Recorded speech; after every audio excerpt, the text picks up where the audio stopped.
Wow. How are these supposed to be jaw busters? Look at the size of these things. What kind of jaw? That's a jaw buster for a mouse. It says jaw buster, and we're gonna do an unboxing here. We're live on Big and Funky Productions podcast. Let's see. Don't break your jaw, honey. How big are they? You got to show the camera how big they are. Oh man. Okay.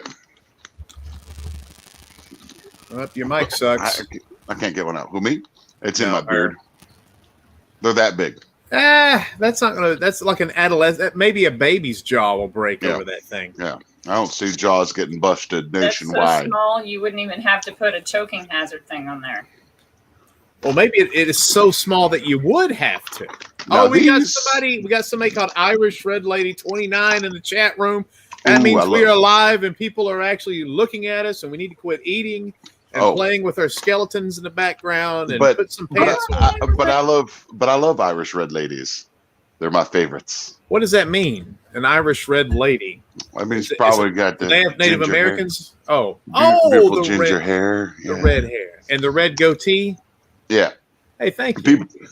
Why are you doing People always ask me what my type is, and I always say ladies. But if I have to break it down from ladies to what type of ladies, I like them really white or really dark. You like warm holes. Michael Leach is in the chat room. And let me tell you about Michael Leach. He is a Patriots fan. And this is the week that the Jets and the Patriots are going to have to go at it. We're both in last place right here, baby. Underdogs with a 5.5 underdog. And we're going to drop you on your head. Yeah, this is the first chance in a long time that they might actually pull one out against the Patriots. Yeah, maybe. Yeah, pull one out. Good job, Tracy, with the pull out. Now, today on today's show, we got Danny Whitson. That's okay. Yes. Do your goddamn house cleaning on the podcast. I'm cleaning up the easel because the using the better camera didn't work. So I'd like to apologize to everybody who tuned in to see me because my makeup looks really good, like in real life. But on this camera, it looks like garbage. It's all right because they get to see me. You should apologize for anybody looking at any of us, really, to be honest here. Dude, thank you. Dude, my hair is flowing. The beard is just right. I got my purple rain robe on with the fur collar. Oof. So, okay, this is Beth. Let's get this out of the way. Now, we're a bunch of butt nuts and assholes and stuff. Wait, we're going to get serious? Okay. We're going to get serious. We'll get serious for a second. No, more of a sad face. Not that sad. More like you're concerned. Like a news anchor doing a story about a missing child. Do that face. That's excellent. God, you guys are great. So Beth is a Facebook friend of ours, and she's been following me and Luke ever since the Gatlinburg fires and our notable irate, as they call it, when me and him went through the mountains helping people, whatever bullshit. We're people. We don't deserve. Before people figured out that we were actually assholes. Yes, that's right. People loved us, but she stuck around, even though through all the wrestling and all the wrestling with ghosts and all the professional catch-as-catch-can and all the grab ass and the stupid skits and the dumb movies, all the stuff that we do, she stuck around. And she's one of these people, and this is happening in this country because everything's just jacked up with the economy. And I'm not sure where Beth is from, but Beth has lost $3,000. Oh, God. Yeah, I saw that. On a housing scam. Yeah. And it's happening all over the place. It's not just her. No, it's happening a lot in Sevier County. And there's people, landlords now are demanding $60 application fees, $150 application fees, and they'll turn you down. And it's a non-refundable fee. This was a scam. So if you go to mine, and I think Luke has it on our Facebook pages, we have a GoFundMe for Beth, and she needs $3,000. She's probably not going to get it all, but if we can help her at all, she's got $20 right now. We can do better than that. She reached out to us. She said, we've got a lot of followers. She doesn't know that we don't, but we're just going to let her pretend that we do, and hopefully a couple of our decent people. She says she's in Savannah, Georgia. So help out Beth tonight. Yeah. And go to Funk's page. I was going to share it earlier, but I was just at work and just a bit miserable. You just don't give a damn. And everybody likes you better than me, and they don't realize. No, they don't. You just beat kittens with sticks all day, like those cricket bats. You just hit cats and dogs in the neighborhood. I gotta do what the boss tells me, man. Is that what Lori tells you to do? Yeah, she signs the checks. All right, we've got magician and comedian Danny Whitson on tonight. Hadouken. He does the famous Hadouken line in the movie. You will see it on WJHC AM when it comes out, and you will love it. Our new horror comedy movie. We're shooting our last scenes this week. Hey, we did a radio show, the Syracuse's show, and it got us some viewers. I noticed we got a couple new reviews on Amazon. One great, one horrible. But our stars have went up. The 0 star or the 1 stars and the 5 stars both went up. That perfectly talks about our movie, man. You love it or you hate it, which is fine. That's what we made. Well, you should love it. It's a horror comedy. It's supposed to be fun. So, and people that dig it. And that's also, if you don't know, that's The Hike. That's on Amazon. It's free. We get paid for that. So please, and if you do like the movie, give it a 5-star review. We would dig that until the break of dawn. And if you don't like it, make your review funny. At least make your review funny. Yes. Everybody should. If you don't like it, there's something effing wrong with you. We made the movie for $10,000. And most of that went into cocaine and hookers. That was a short. That was only for about 8 hours. That was a wonderful 8 hours. That was we should have got female hookers. That was an unforgettable 8 hours. The unforgettable fire is what I felt after that. But I was just thinking about that when you were talking about somebody following us through all this mess. Imagine what the people that have followed us from the fires until now, our failures, our attempts. It's had to have been a ride, man. It had to have been hilarious. Just all the times we were happy and then got kicked in the butt, but still failed forward, and all the fun that we've had since those. I hate to say it, the fun we've had since the fires, but we've done a ton of shit since then, and it's all been, These glasses are from season 1 of Wrestling with Ghosts. I wear them with a white shirt to match. It's so weird how we've done so many spectacularly weird, out of the ordinary things that people just can't get off their butts and do, and it's to the point where a lot of the weird stuff we do we forgot about, like things that would shape somebody's life or be the best moments and the most memorable moments in their lives, and we're like, did we do that? We have, we have pretty. Hey, Travis is in the chat room. He's commenting about your beard. He looks like the Santa. He looks like the summertime Santa Claus, don't he? He looks like young Santa is going to go over there and impregnate the elves. Even got oh man, I'm having threesome with some elves, man. Man, 3. Why not have 12? They can all fit in the bed at once. They got to listen to me because I'm the Claus, baby.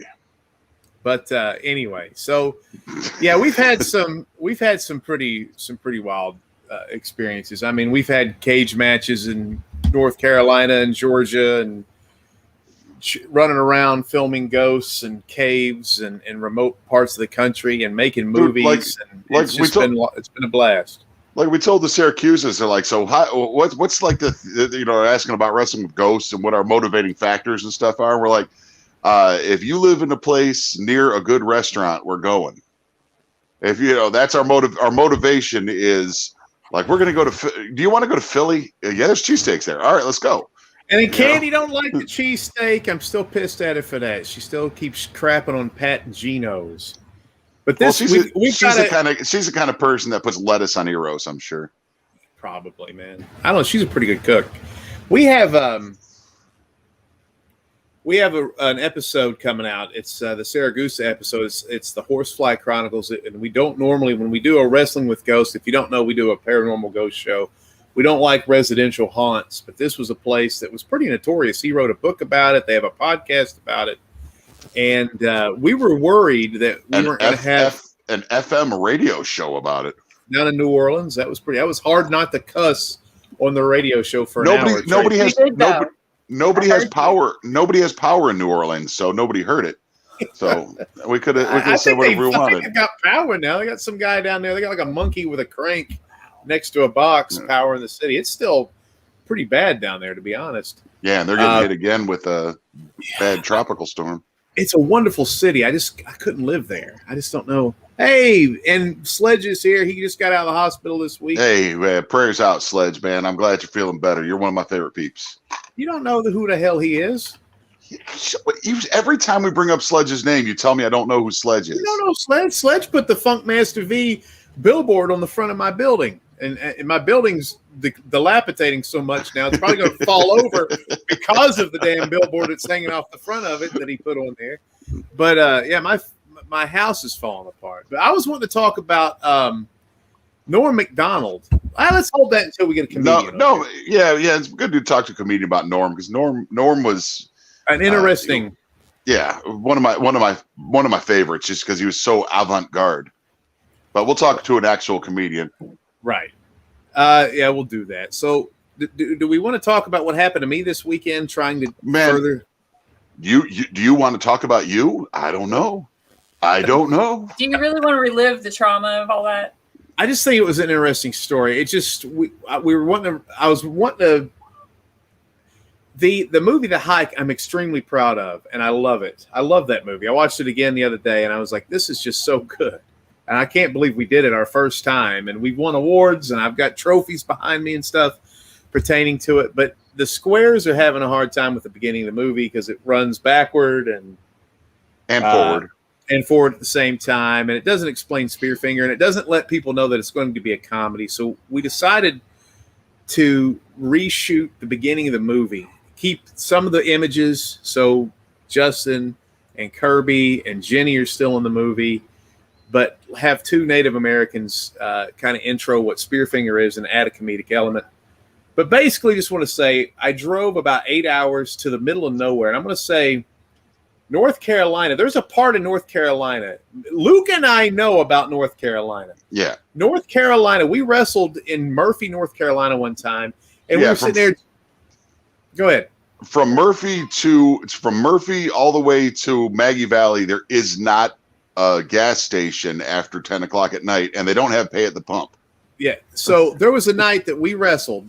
We're sitting there jive talking with all the women and slapping the children around and playing grab ass. They were big. No, the women were big. Don't get us wrong. Don't let me think that they were. They weren't too tiny like me. No, there were some tiny. No, there were tiny ones like you. They had much less teeth, kind of burnt around the edges. And then there were some that were big as barn doors. There were no average sized women. You had, but you had no. Oh, so that's what you had, and you can use those sound effects anytime you want to from now. Yeah, it's on the soundboard. Let me put them on the soundboard. After we got done wrestling, the light comes on. Ding, gas. You need gas. And it was after 10 o'clock. We were the main event. We waited around to get paid. And so me and Luke were driving for, I don't know how long. Boy, you talk about the love of Jesus. Because if you lose gas on that particular part of the road, I mean, you're going to be attacked by bears or renegade Native American ghosts, or there's no telling. Spearfinger would have got us. But thank God there was one on a 90-mile stretch of road in America. I still can't believe it. There was one pay at the pump that was on up a hill, and there was no reason that I don't even know if it was real. Maybe God, because he loved me and Luke so much, put that gas station there, and then in the morning it disappeared. But let me tell you, this last weekend, I lose a key fob renting a car, filming these two natives in a field. And Justin Thompson drove up from Tabor City, which is about 50 minutes away, to help me look for about 2 hours for this key fob. And there were two key fobs. When I finally got a tow truck, which was 12 hours later, we were in a place in America where it took a tow truck 12 hours to come rescue me. Because I was in, the windows were rolled down, and it actually was cold that night. I was freezing because I was sweating to death because we were filming out in the field. And then in the middle of the night, I was in there going, and there was nothing. Well, Vinny's stuck in the field. Can you get a tow truck there? Well, Gomer's sleeping. Yeah, exactly. That's where I was in North Carolina on the east. They say Tennessee is rednecky and hillbilly. I was in a part. It took 50 minutes to get to Fayetteville. No interstate, all highway. Fayetteville has Fort Bragg. Fayetteville has an airport. It looks like the Knoxville bus station had sex with the Knoxville airport and also an abandoned parking lot, and they birthed out the Fayetteville airport. That's what it looked like. There were so many orange cones and potholes. It was ridiculous. There was no ceiling. There's no ceiling in the airport. I'm not kidding. There's wires and shit hanging down. So I had to go see the Jets game because I paid for the ticket already. And I leave Fayetteville, and the GPS, and I have one of these awesome GPSs that tells you how to get, it examines all the routes. It put me through all these small towns from Fayetteville, which is not a major city, but it is a city with an airport, all the way to Charlotte on a back highway. There was no interstate system. So I'm behind, trucks with feathers coming out of them and horse trailers, and I'm passing tractor trailers on 2-lane roads trying to see the game before the game ends.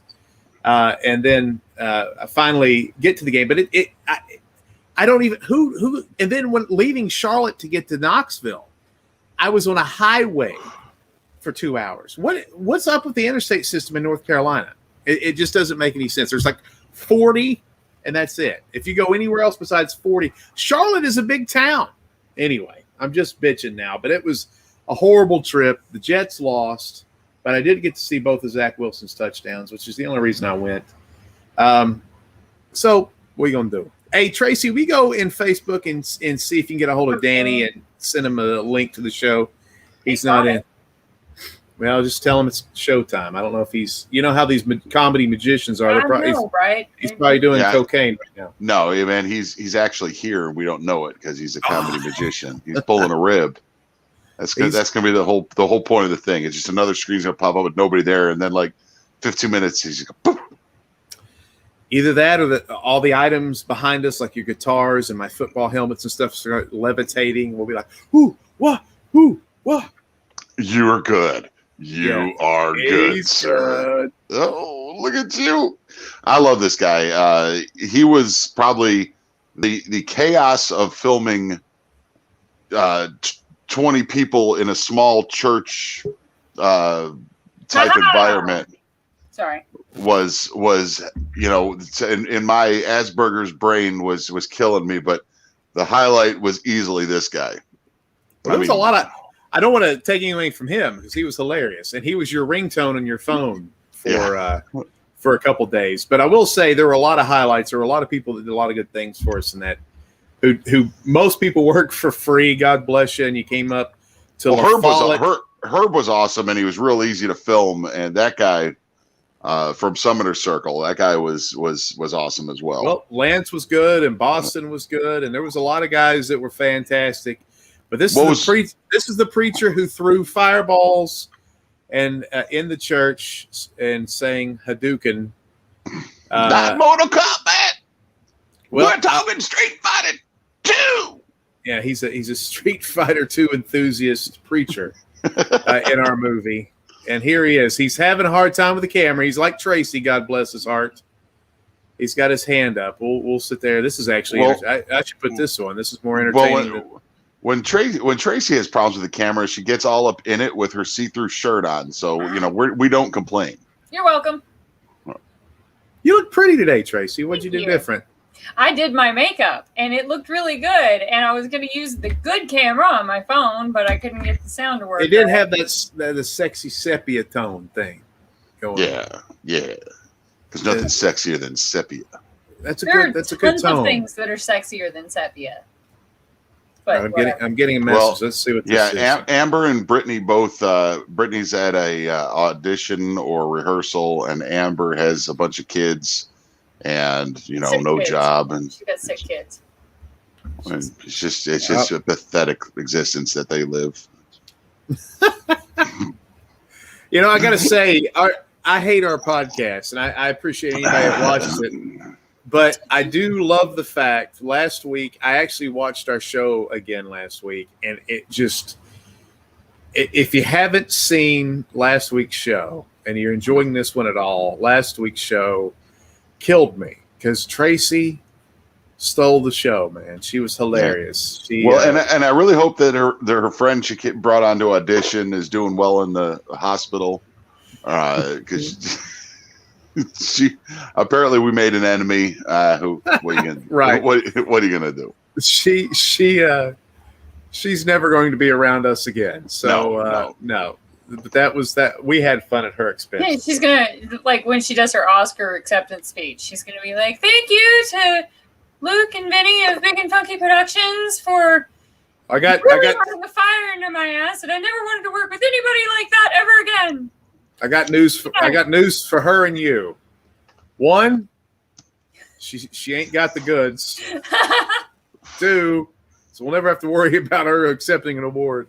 And two, she will never ever accept or thank me and Luke at an awards ceremony. No. Maybe you. She was sweet. I did send her an apology. I said, I don't know. I said, Tracy's been around us for about 4 or 5 months now and still doesn't know how to sell us to people. My wife is the best way to sell me and Luke, especially me since I'm her husband. But people who meet me go, oh my God, you're this crazy funny guy I've heard about. I feel like everybody that's been introduced by Tracy is horrified and they get their feelings hurt by the time. Yeah, she's like, well, they're very professional. And I don't know what you tell these people. I don't tell them that you're professional. Like, well, not on this show. That's good. Yeah. When we're filming like stuff for monies and whatever, yeah, we're professional. But in this show, no. Hey, see if I think Danny's having a horrible time or something, which is weird. He has a podcast. If you don't care, but we have. But he. Oh, go ahead. We have a very saying that started with the wrestling with ghosts when people were giving us shit for joking around in the paranormal community. Is like, look, just because we're not serious doesn't mean we're not serious. If that makes sense. I don't give it. At this point, I don't fucking apologize for who. I like to string them along and then hit them with oh yeah, and by the way, if you want to message my friend D, I don't apologize for us anymore. I've seen everybody else and their shit. Somebody just sent us a message saying you can't expose who you think. I don't know. This is somebody in the message board here. You can't expose who you were. But anyway, yeah, I know you don't get offended because you're one of us, and me and you're going to make out one day soon. Coming down your way. That's the girl from Charleston, right? That's that dude from Charleston. Well, that's the prettiest dude I ever saw. Yeah, it's a pretty dude, man. I'm for it. Let's see what Danny's saying here. Is he having trouble? Hey, give me a second. I love it. I did. I was called yesterday the gayest straight man at work. So he said, this guy at work. He goes, "You're the gayest straight man I've ever met." And I was like, "What does that mean?" I don't know, but I'll take it. I don't think it's true. You don't dress good enough. You dress. You dress like I know. I'm wearing that purple rain robe.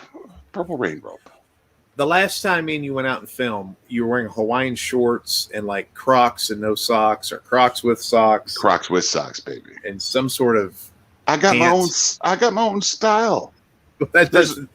I try to explain to my son. My son's a giant too, and he's going to be even a gianter. And I try to say, it's like, look, there's a million big men out there.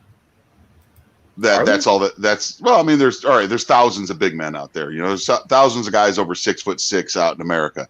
I was like, you could meet 100 of them in a day and not think anything of them, but you meet me, you remember me. Because I got a style, I've got a look, I've got an attitude. I'm training Mikey up on how to have that. The je ne sais quoi. You're also handsy. That's why they remember you. You're always grabbing at them and stuff. Yeah, well, I mean, I was always told that the best way to shake hands with somebody is on their penis. Who told you that? My uncle. He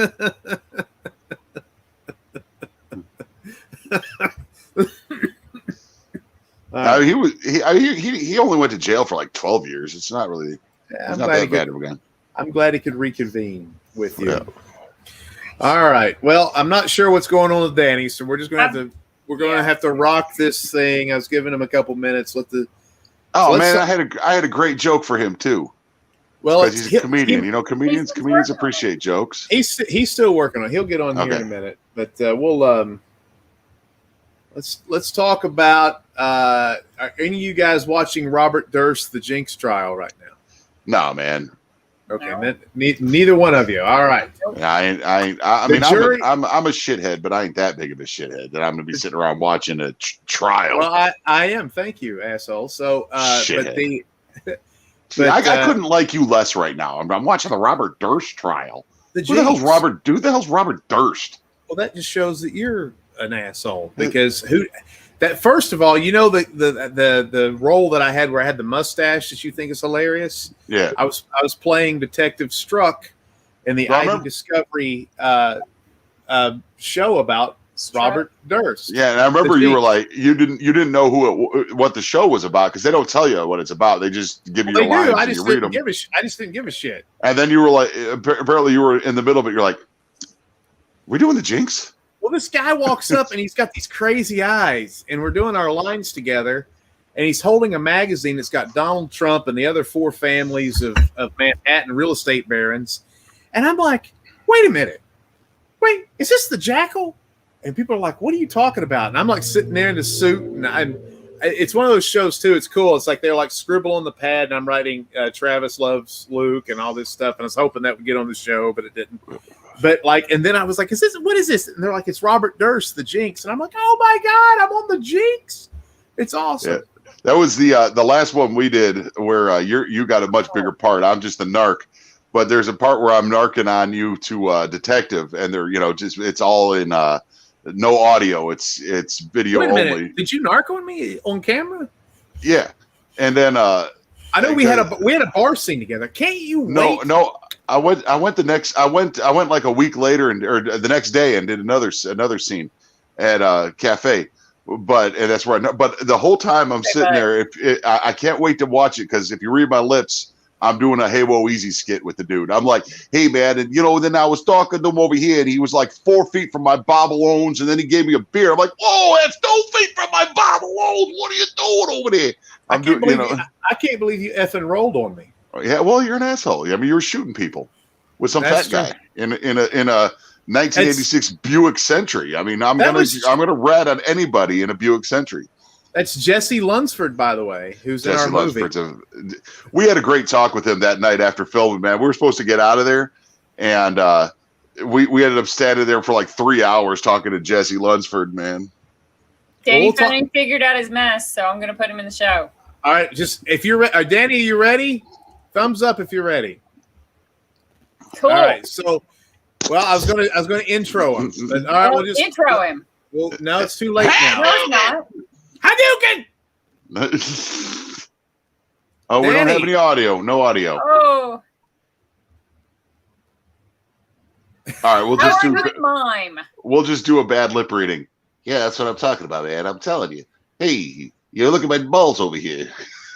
I juggle my balls over here. I juggle my balls over there the whole time. You don't. Oh man, I was having fun with that. Well, he's sitting there struggling. I don't like seeing the stress on his face. He's having a hard time. I have enough stress in my life right now. I don't need to see. And now he's disconnected. He's having a hard time. Tracy, did you set his stuff up today? It's not my fault. No, I'm saying, did you go over and actually wire his computer up for him? No. It seems like something you would do. I would be nice enough to do that. If you recall, I did offer to drive up to North Carolina and rescue you, and you were like, no. Man, I wasn't going to put you out for that. What were you going to do? Tow the car? Yeah, there's nothing you could do. You could sit there and look at me weird. And we could like share a sandwich from the gas station that was open all night. Brought some bungee cords and just walked around. Find the fucking job. I don't know. All right. If you're ready, Danny, give me the. All right, so here we go. Ladies and gentlemen, a magician, a comedian, someone who is a master of tech. He's in WJHC AM. He's the host of the Abracadam podcast. He is a touring entertainer. He's going to be in an upcoming movie from Big and Funky called CGM, which is Computer Generated Movie, which we haven't even talked about that very much. Because we can't. If we talk about it, it spoils the whole thing. That's right. So anyway, that's coming up. It's about Oak Ridge. We have all these movies about all these little tiny towns and cities. This one is about Oak Ridge, and he's going to be in that one with us because he's a beautiful man in front of a green screen. And just guess where I love that he's got a green screen, and we can sit there and say, I wonder where he is. With that green screen, he could be anywhere in the world. So let's see where he is. He's in the inside. He's inside of a pocket of the Joker. It looks like. Still no God. audio. Oh no. So you're going to have to write your message. You're going to have to 5. Okay, get a translator. All right. Now he looks like my grandmother does when she's working at Johns Hopkins. So maybe, his magic here is Dude, your grandmother didn't work at Johns Hopkins. She was a hooker in the bathroom. She was a hooker that went into the closets. But my mom thought she was an RN because she dressed up in the clothes. That was it. But the garter belt and fishnets didn't give it away. All the nurses wear fishnets and garters. I still think that your grandma did this when she was 80. Not she did like in her younger days. All my aunts, let me just say, all my aunts have different last names. Can I just say that? If we ever do the life story of Vinny Vineyard, we should cast Batty Winkle as your grandmother. Who? This is that lady in she lives in Knoxville and she wears like crazy rainbow stuff and giant sunglasses, and she would dress up in fishnets and nurses. Who are you talking about? Her name's Batty Winkle. Who the fuck? We broadcast all over the world. We broadcast. We made your life story. We broadcast all over the world. So she's famous on Instagram. No, she's got like not. over 1 million followers. Well, then she needs to be on the show. Why do we have Danny No Computer Jones on the show tonight? We can have because you told me to book him. Well, he's a professional podcaster, which is kind of weird how he can't figure out his computer tonight. But we'll figure it out. But what's her name? Batty Winkle. Fatty McGee. She can't walk up the stairs. Baddie. No, man, that's that Cash Me Outside chick, man. No, it's you not. can get her if you can get her on the podcast. That'd be cool. That would be cool. What is it, Batty or Fatty? Batty. Maddie. It's Jesus. Maddie with an M, right? Like Mike? No, B. Batty. B as in boy. So she's Batty, batshit, and what's her last name? Batty Winkle. Sprinkles. No, dude. Fatty Sprinkles. Fatty Winky. Yeah. So why would she be in the movie about my grandmother? She could play your grandmother. But his grandmother was actually young at the time. My grandmother was a professional. She was a professional hooker. Yeah. You can't dress up as Fatty Sprinkle Ass or Fatty actually cast her as your grandmother for your life story. My grandmother, I'm just going to repeat it. She was a professional hooker. Yes. She made her money by hooking men to pay to have sex with her. Yes. She didn't look like Fatty Sprinkle Ass or whatever her name is. So? Well, it wouldn't make any sense. Creative now, abilities. When she's older, you can have Fatty Sprinkle Ass on there, and she could. If she's like 93 years old, your grandmother, and it's very strongly implied that she's still a working lady, it would be extra super funny. She's dead now. Dude, we should try to get that bad baby chick on the podcast though, because I think we groove with her, man. That chick's a hustler. Who? That bad baby, the Cash Me Outside girl. that chick's a hustler. I think she'd groove. She put America in the trick bag with that. Dude, she's made millions of dollars on OnlyFans without posting nudes. And people are all upset about it, and she's laughing all the way to the bank. And she's like, maybe next month. You know what's going to happen to her? You know what's going to happen to her? I guarantee you. Let's do a little pool here. I think within 10 years, when she starts to lose her looks, she's going to find Jesus and start a church and make money that way. That's what I think she's going to do. I've actually,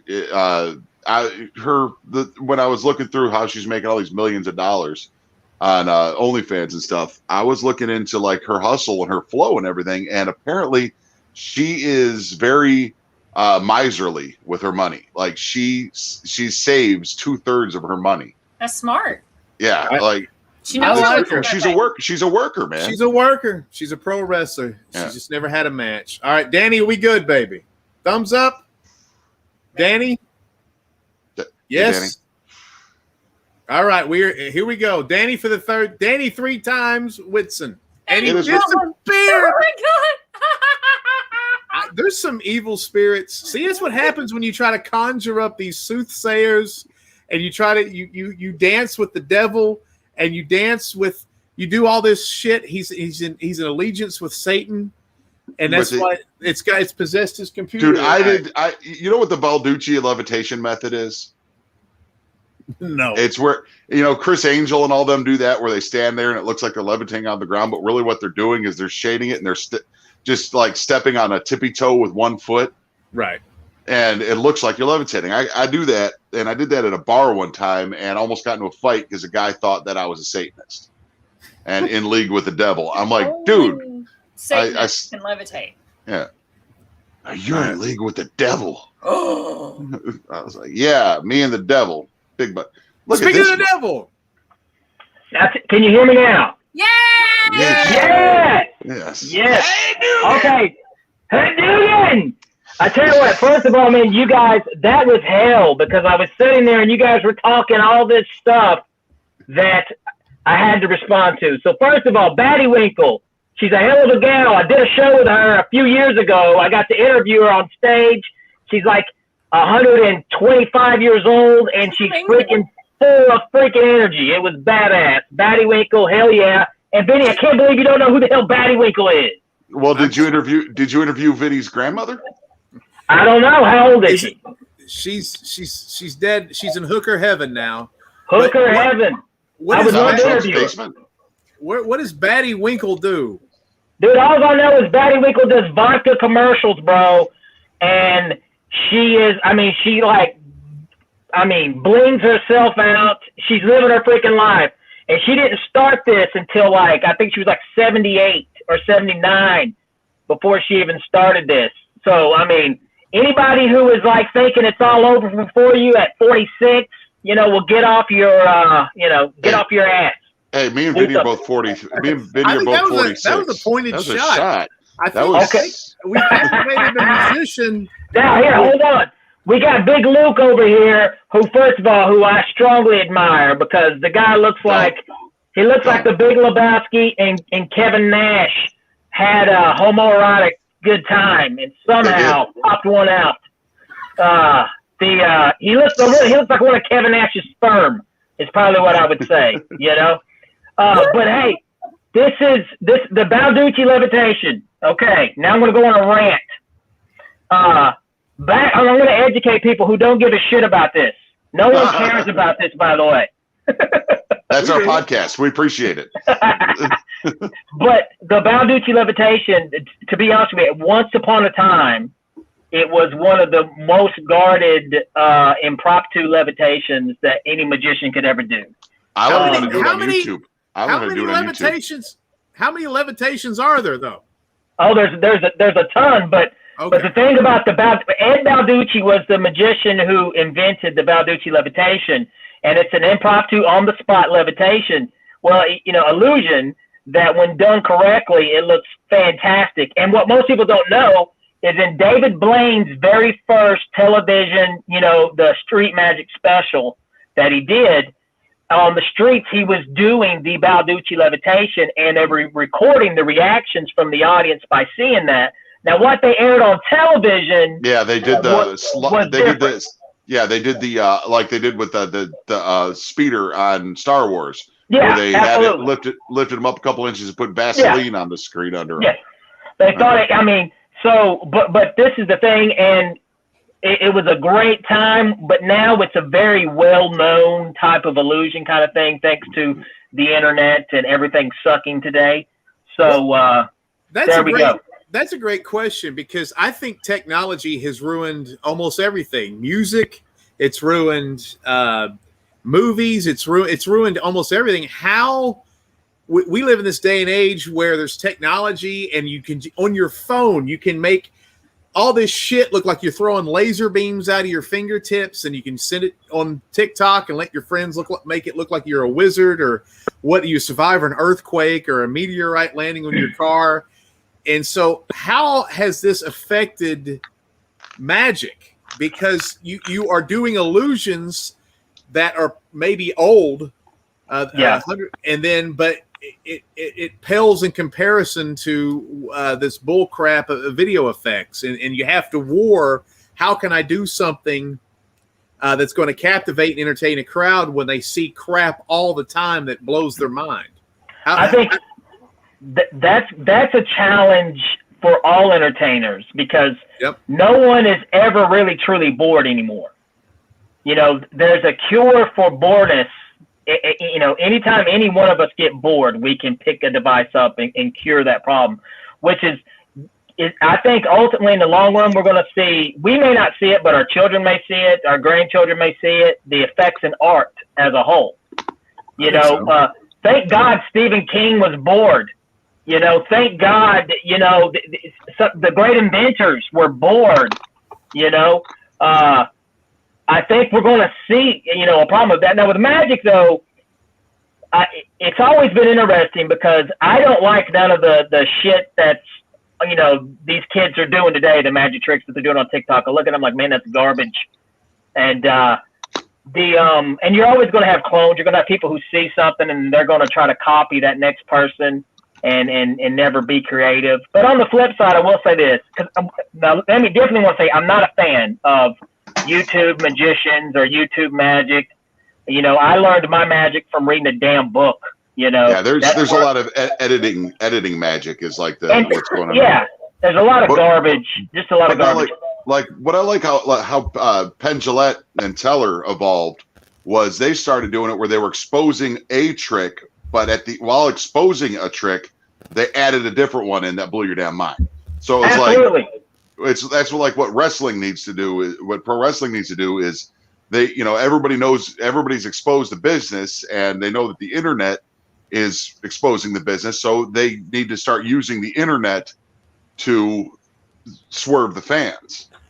I mean, you can take advantage or basically just use the hand that you're dealt. Yeah. So in magic, you know, it's an art of secrecy trying to exist in the information age. So what I tell people is, like, when people say, well, I know the method to this one trick, just like the Balducci levitation, there are so many different ways a magician can use a method to levitate. It's impossible to know them all, you know? Yeah. So, but my main thing is, I will say this, though, before we shit completely on technology, I am 100%, I'm more on the get off my lawn when it comes to the internet. But look, we're doing this, you know, we're able to come together, you know, and do things that we couldn't do before, which I think there are some pros, but unfortunately, I think there's a lot of shit. Well, this is also where guys like me and Vinny and you and not Tracy can flourish, is because the internet, podcasts, things like that, everybody can do it, but not everybody can do it. You know, Absolutely. It's like if you're good at improv, you can do a good podcast. Well, one of my biggest mantras in entertainment is when Kevin Smith said, I got to think, I think I said this on your podcast, Danny, when I was on it, but I don't need to be where the puck is. I need to be where the puck is going to be, which is what Wayne Gretzky's guardian told him, his dad or his grandfather told him when he was playing hockey. And I think I think this is what you do. And I was going to ask you this too, and it's kind of funny we're going to be in this, is one of the reasons you became a hybrid entertainer, a comedian, and a magician was to, I don't want to say make it easier, but to actually, since magic, wrestling, music, movies, all these forms of entertainment are stand-up comedy is constantly under attack and under people will give you 1 star, thumbs down, because you're not as good as the best in the world. Is it a way for you to kind of homogenize your act and not only just appeal to magic fans? It's a way for you to appeal to people who are fans of comedy. It's a way for you to kind of reach out, branch out, and also maybe not be 100% magician or 100% comedian, but it's a way for you to kind of integrate both to kind of supersede the problems that technology and like what you were saying, these dopamine hits.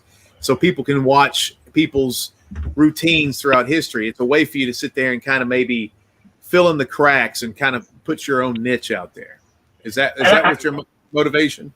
Absolutely. You know, I mean, I want to, you know, it's insane the things that pop in my head, you know, and I'm like, I have to, like, I love the classics of magic, but I have to put my own twist on it. You know, I have to put, how would Danny Whitson do this? And one of the things that I like to do with the comedy, the stand-up comedy, because there's several magicians out there that slap comedy in front of their name because somebody chuckles between a magic trick. But sorry, but laughter is one of the reactions to magic. Just because someone does chuckle doesn't necessarily mean that you're a comedy magician, you know? Right. That's overused a lot. Me, if my props burnt up in a fire tomorrow, I could still stand on stage and do the show. Well, that's right now. There's the hybridality of it is where it needs to be, because it seems like all entertainment, all aspects, all social, everything is very segregated and very singular. Like, you're a guitar player, but you can't be a guitar player who also tells jokes. You know, everything. Absolutely. with social media, you know, like every time somebody tries to branch out into a different, you know, they're known for this, but they try to branch out into that. Everybody's like, well, why don't you just stick with this? So I think when you got when you're a hybrid, you're going to get better recognition, or you're going to leave a better impact. Because to me, it's not all about recognition; it's about the moments I can leave you with, the impact I can have on you. I don't want people to forget. I want people, when they meet or see something that Big and Funky does, I want them to remember it. They don't have to like it. I want them to remember it.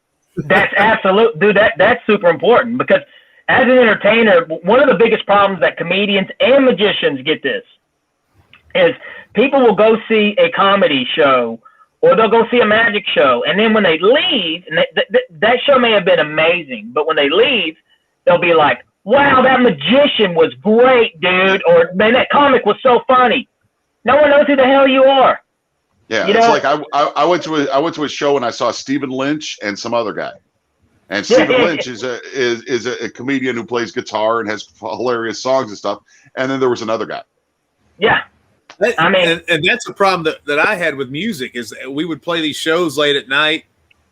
People would be involved. We'd make tons of money. People go crazy. And in the morning, they were so drunk, they'd be like, "Who was that band?" We could have been King's X, Metallica, Sly and the Family Stone. They had no idea who we were. So it's also important to kind of leave your mark and let people know. Oh, I remember that guy for whatever. One of my favorite magicians of all time, and he's also a comic. Oh, hey, you know what, man? You guys love picking on Doug Henning, but you know what? No, hey, dude, Doug Henning's the man. Well, you know what's about the thing about Doug Henning? Of course, it's not my style of magic that he does, but when you look back at what Doug was doing back then, it was different, really, from what anybody was doing. And, except for Richard Simmons, you know. Well, yeah. But he was making fat people disappear. Yeah. But Doug, I think. You know what? I'm saying this right now. In the year 2021, if there was another Doug Henning type magician, he would kill it right now. I think Doug Henning actually, and most LGBT people don't know this, but he set the stage for much of their style and their language and their inflections of how they talk. I mean, if you go back before Doug Henning, it was gay people weren't, you know, the rainbows and the flamboyance and everything. What? You know? He was 100% straight. What are you talking about? I don't know about that. Now he may have Richard Simmons 100% straight. Yeah. You know, with here, let me say this. We got on the Doug Henning. I want to give this guy a shout out real quick. Not to get off track. One of my favorite magicians ever. He's also uses a lot of comedy in his act. But Bill Malone. Okay. And if you get a chance, go YouTube anything with Bill Malone on it. He's amazing. But one thing that he does at his shows, that the biggest thing that I learned by watching Bill Malone, whenever he would do a trick, he would go, Bill Malone, Bill Malone, and the audience would go, Bill Malone. And at the end of the damn night, when they left, they're like, hey man, that Bill Malone was amazing. So he just kind of, you know, he put that in their heads. That way they were making sure they were going to remember Bill Malone. Well, that's one of the things that I did in wrestling is I didn't like wrestling, but I was good at it. And these friends think you love wrestling. So I had two friends go, we bought you tickets. Come hang out with us. We're going to see wrestling tonight. And so I'm up in the nose section. I'm looking down. And at this point, I've been a wrestler for about 3 or 4 years. And I see D'Lo Brown come out. Nobody really cares until he does this move that he does, this thing, and then he does the leg drop. And the place goes crazy. And I said, I've got to get a gimmick. And the gimmick is now when I go anywhere, I go, toot, toot, it's time to ride the funk train, baby. And it's a way and so that's a way for people to go. And Luke calls it, it's like, hey, where's that toot toot guy at? You know, it's the like toot toot band. Where's the toot toot man at? It's just a way for you to ingrain yourself, because I think branding and that kind of stuff is very important, and leaving an impression and not being and the problem with it is you can't be too chintzy or lame or hack with it, but you got to do something that chanting Bill Malone is easy. It's an easy name to remember, and he's smart too, because it's also an easy name to forget, Bill Malone. And so, but having it turned into a chant is something that's going to stick in their minds for the rest of their lives, because they're going to be like, hey, did you ever see Bill Malone? Anybody ever saw his show is going to be like, Bill Malone. They don't even know if he pulled a goldfish out of a bowl or pulled a pencil out of his ear, but they'll remember that chant. And that's good. Speaking of hack comedy, I got a joke. Let's hear it. What's the difference between a garbanzo bean and a chickpea? What? I've never had a garbanzo bean on my face. All right, so Danny, on your show, you have a segment called Hell Gig. Yeah. You ask somebody, I can't remember what you call it, but on your Abergadan pod, And so, and I don't want to disparage anybody. You can tell me to shut up. But last weekend or 2 weeks ago, I can't remember, because it seems like I died in North Carolina this week and I was reborn. I feel like I've lived 92 lifetimes in a week. But you had a gig at a rodeo, or what was that? How did that look like death to me? I know Luke knows we've wrestled in places like that. I've done music in places like that. I've done comedy in places like that. How was that show? And what was your hell gig if it wasn't that show? It wasn't that show. That actually was something. Every now and then I will take gigs that are close to home, and that was for a thing called for the United Way, and that was an event they were putting on called Puppapalooza. Okay, and I was the MC. Oh, now granted, I had to be an auctioneer. I had to be an MC. I had to do a 20-minute set. It wasn't easy, but all in all, to be honest with you, that wasn't a bad time. It wasn't bad. It looked like a hell gig though, absolutely. I've had a few. Did you step in like cow crap on the way to the stage? Luckily, there was no cow poop, no dog poop. No dog tried to hump another dog. I was expecting some stuff like that. Now, this was interesting because they did a canine demo, and the cop came out and he hid the drugs, and the dog was supposed to find the drugs. And the whole time I was like, is that real drugs? I always wondered if it's real drugs. My dad was a canine trainer. It's real drugs. So I was kind of jealous of the dog, but and also in the way I was dressed, it probably wasn't a good idea because I look like a drug dealer. Well, so, and when he threw the tennis ball, the dog found the drugs, right? He threw a tennis ball. Yeah. That tennis ball is laced with cocaine, heroin, and marijuana. Damn. That tennis ball's having a good time. So they got that out of Jimmy Connor's locker, I guess. Yeah. If they did that routine in my hometown, there was no way that dog would have got it before some of the tweakers would have ran out there and grabbed that thing with their own goddamn teeth. So, Danny, what's your hell gig, man? Well, since you guys are wrestlers, I'll tell you about one that I had to do. This was at a fair. And they had wrestling because they have wrestling a lot of times at the fairs and stuff. No kidding. Unfortunately. Well, I'll say this. There's tough crowds and then there's wrestling crowds. Okay. And this is when people go to see a wrestling show, they don't want to see nothing else, man. Nothing, dude. I mean, nothing. They don't care. They want wrestling. That's all they want. And somebody had the bright idea that, you know, I was there for like 3 nights. They were like, well, here on the 3rd night, we want you to do your show in the ring. And I was like, okay, you're paying me. All right, I'll do it. And I remember doing I was doing the show, man, and they weren't having it. You know, they weren't having it. And I was going back and forth with the audience some because, you know, these wrestling crowds, they like to shout shit out. Can I say shit? Sorry if I can't. Fuck yeah, go do it. Okay. Well, they, you know, they're like, shut up, you know, saying all kinds of shit. And I'm going back and forth with this one lady in the front row. Turns out it's one of the wrestlers' wives. And, yeah, he didn't take it too well. So, but I had to pull the old Andy Kaufman, Jerry Lawler kind of thing off a little bit. And it turned out to save the show. But definitely a hell gig. And another one I'll tell, this one, you know, this show right here, literally, like, you guys are writers, you guys write scripts. This couldn't have been written. The characters inside this bar that we got booked at a bar in Crossville. And which one? Probably played there.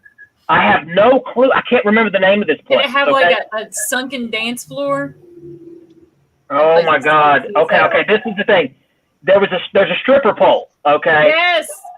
Okay, my grandmother was there. Were you there? I hope you weren't there. My grandmother was. Yeah, this was awful. No, okay, listen, dude.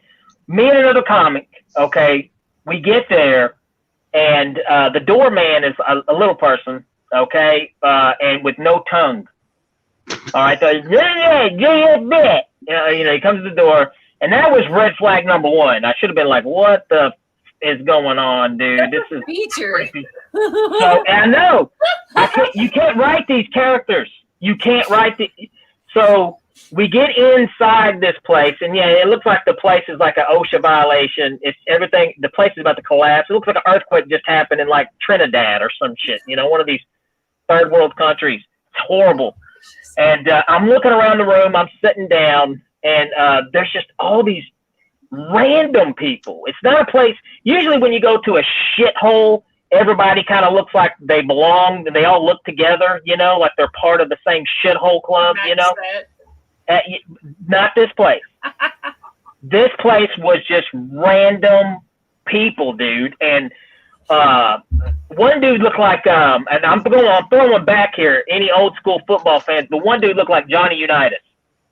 And yeah, why? Why is Johnny Unitas in this bar though, bro? Why? Okay, so you got Johnny Unitas, and the owner. Here's the owner. You know, the owner, you can't understand the word. He's like this ginormous. He's taller than you, Luke. He was really tall dude, and he just, you know, and we're like, okay, I guess it's time to start the show right here by the stripper pole. So we're standing up there in front of the stripper pole, doing the show. No one's really giving a shit. No one's paying attention. Kind of like one of those shows back in the 90s that, you know, you were talking about, Vinny, that you did back in the day. You know, you're up there on the stripper pole, except the only people paying attention is the freaking owner who's got a chair in the middle of the floor sitting there watching your show. That's like judging you. Absolutely judging. Yeah. Absolutely judging. And I think, now I'm not sure she was 18 years old. She may have been 15. I don't know. But she was face first in his lap through the entire show. Okay, that's all I got to say, right? Okay? We know what was going on. And you're having to do a show while, you know, that's going on. And I'll never forget. Now, I wished I would have said this. But the other comic at the time, she's very funny, very funny. She stopped halfway through her set because I can only imagine how uncomfortable it was for her. And she was like, sir, I think she's ready to be flipped over now. You know, it was it was horrible, dude. Absolutely horrible. Wow. But here's the other worst part is that at the end of the show, the host thought, well, all right, well, why don't we have the comics come up here and everybody think of your best joke and the comics will vote and the winner wins a $25 gift card. So I'm thinking, oh, great, you know, we'll have to decide on the best racist joke tonight. So, you know, that's what's coming, you know. And I did see one pregnant chick there was this pregnant chick there who was drinking all night. And I thought, you know, man, regardless to what hers is, I'm going to let her win because she's got a baby on the way. And she needs to pay her bar tab. Yeah. Well, yeah. Well, come to find out that the gift card was to that venue. You know, it was to that venue anyway. So we had to go up and listen to these people tell the world's worst jokes. And that's one of the worst things ever, too, as a comic, is whenever someone's like, hey, let me tell you a joke. And it's usually god awful. Except yours, Luke. I loved yours. I was wondering. Now, hold on. We're gonna go around this. Because me and Vinny have said some pretty inappropriate shit at wrestling shows, comedy shows, things like. Vinny and Jesus fucking Christ. Really? The comedian. Now, what is the most inappropriate shit you've ever said in a live mic? Oh God, dude. Like one of those things. Me? Like, are you asking me both or of Danny? you? Both of you. Because Vinny knows mine. It was we were working at a wrestling show for Alzheimer's patients, and I said, "Why don't we just do the same match every time?" Well, while you think of one, Danny, I know one that you got to understand the band that I used to be in. We were the bad guy pro wrestlers of music. It was called Pimpin' Ain't Easy at one point. And so we're playing a gig, and I'm the bad guy pro wrestler, and I'm kind of the ass of the joke. Like I'm kind of like a nerd. And so I'll always identify the songs as being sexist, and the place will boo because we cater to just the derelicts of society. My lead singer, and this is shoot, Luke, reached in his pocket one time and he pulls out a pair of sweatpants that were actually my daughter's. And he said, ladies and gentlemen, she's legal in 14 years. This is Vinny's daughter's pants. And he takes the sweatpants and he ties it around the microphone. And everybody in the place is just sitting there looking at him like, and we just do the set. My daughter's freaking pants are tied around the mic. And then he would take them and he would pretend like he was sniffing them in between songs. And that was probably the most ludicrous, terrible thing I've ever seen in my life. That's horrible. That's absolutely horrible. So I'm not topping that. I'm not going to top that. I said a lot of stuff. I said a lot of shit. So there's God knows. But I won't forget this one time. And I'm not saying this is inappropriate. Actually, they absolutely deserved it. But any comic knows that the worst group of hecklers, no one comes close. The worst group of hecklers is a group of drunk women at a bachelorette party. Okay? Mm-hmm. There's no topping that group. That is the worst thing that could possibly happen. Okay? It's because they grab the power from the audience because everybody wants to have sex with them. So they're going to, right? So they're kind of like they're also entitled because they think that the world should revolve around them. That one night, everything they're doing is important. So yeah. Well, see, the thing is, I mean, like I've had groups to where they've been all right, but then I've had nightmare groups too. And I'll never forget one time I was doing a show and they were just horrible, absolutely awful, right? So she's saying all this horrible shit back up to me, so I'm saying horrible shit back. And this was right at the beginning of the Me Too movement.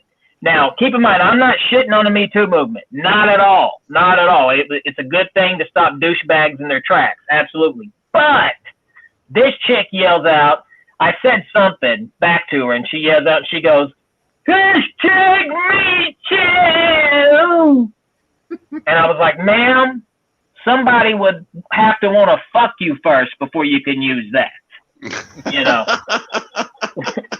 Which, no way. Look at Tracy. She's like, oh my God. I can't believe she hangs around you guys, by the way.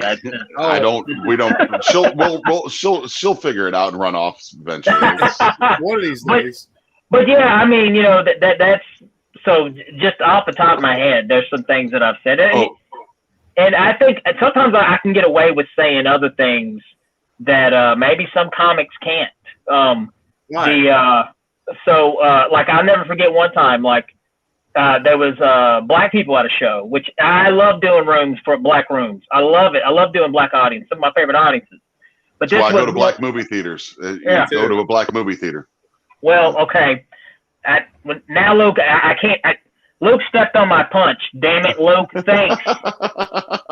Anyways, I got to tell the story anyways. I was doing a show. There was one table full of black guys. They were all talking. I stopped the show and I said, hey, I thought you guys only did this at movie theaters.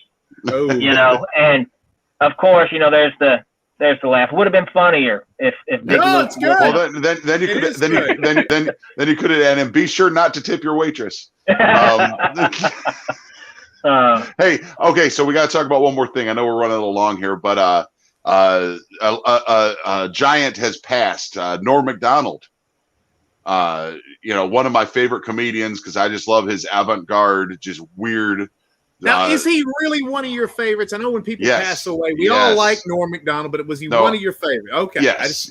Nobody ever talked about Norm Macdonald. All my favorites die. It's, you know, Norm Macdonald, Mitch Hedberg. Yeah, Mitch Hedberg, Rodney Dangerfield, all my favorites die. So it's, but so I think, what were we gonna ask? What were we gonna ask Danny with that though? It's just like I mean, the guy was a genius. Did he inspire anything that you do in comedy, or because, like I said, he had that dry. Hey, what do you think about gay sex there? You know. Yeah. Norm was a comedian's comedian, is what Norm Macdonald was, and he, man, I mean, just God, he was so good. You know, I mean, there's comics that you hear tell a joke and you don't laugh, but you're like, that was a good joke. That was funny. But when Norm did his thing, I laughed. Yeah, because Norm didn't give a shit. Like, I remember one time, but a long time ago, I heard he was going to be on The View. I've never watched one episode of The View except for the episode he was on. And they're all talking. He's talking. And he just goes, so about Bill Clinton murdering that guy, huh? He just, and they were all just like, no. And, you knew he just threw that out there because he was going to get that reaction from him. And I love somebody that will say some shit like that, stay with the joke, just to make everybody else in the room uncomfortable. I love uncomfortable stuff, man. Yeah.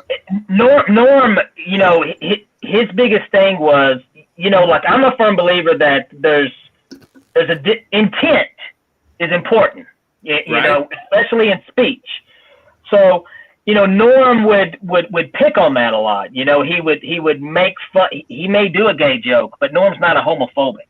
Right. He may do a race joke, but Norm's not a racist. Norm was a master at using intent, and he did it in such a clever, sneaky, clever way, a genius way. Yeah. And he didn't care to lose, like that thing on The View. Like, he probably could have had a career going back on The View, and he's just like, I'm gonna say this joke this time, and fuck it, I'm never gonna be on it again. That's why I respect him. I just found out this week. This may not, nobody would care, but I think it's interesting. Is he was a devout Christian, which I didn't know, and he was a libertarian, which I didn't know, and I'm a Christian libertarian too, and I was like, I never knew that about Norm Macdonald. He was Canadian, right? Yep. Yeah. So those guys were all funny. What's the one movie he had where he was the star with the heavyset guy? Dirty Work with Artie Lang. That was a great movie. That's a good movie. The scene where they're holding the fish. And somebody says, does it smell like fish in here? And they're like, what is that? Some sort of cue? And they're sitting there holding it like they're pranking, and the whole thing goes to hell. And it's all just audio humor. It's one of the best comedic scenes of all time. The prison rape scene in that movie is my favorite thing in the world. I don't remember that. I remember the fish though. They called him up. They called him, like, the rapists pulled him off in a back room, and he comes walking out of the room, pulling his pants up, and he goes, can you believe these guys? That was just inappropriate. That is unacceptable. these characters. I should go talk to the warden. It's like... All right. So Danny, we got to go here in a second. But since we're pro wrestlers, we'll ask you one last question. If you had to wake up naked in a bed with a pro wrestler, hot and sweaty, which pro wrestler would that be? George the Animal Steel. That's not your question. Oh, sorry. That's the answer to everything.